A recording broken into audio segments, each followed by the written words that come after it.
Let me show you how to lock apps on your iPhone. Now, if you wanted to lock a specific app, say the TikTok app or Instagram or Facebook, so that no one else can access that app without a passcode or the Face ID, I'll show you how to do it.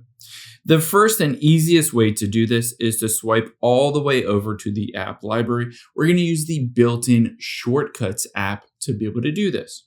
So tap on search here at the very top, and we will type in shortcuts.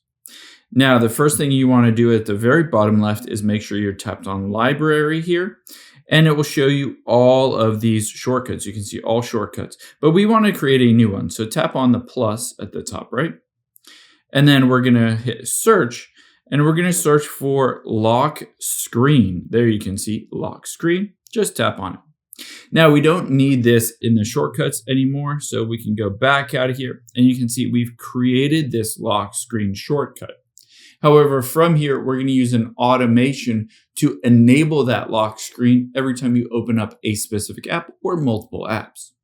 So to do that, we're going to tap on automation here and hit new automation.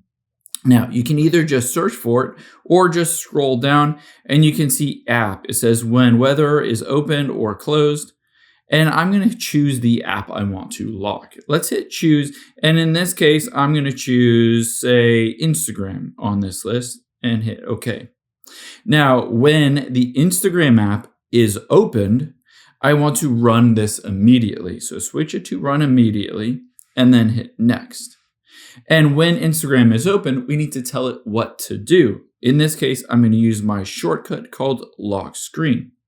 Now, it's all set up, and basically whenever you open up the Instagram app, it will immediately go to the lock screen, requiring you to enter in your Face ID or password.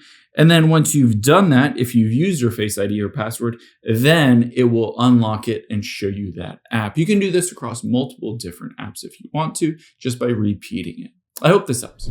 If it did, hit the subscribe button down below. It really helps me out. Thanks, guys.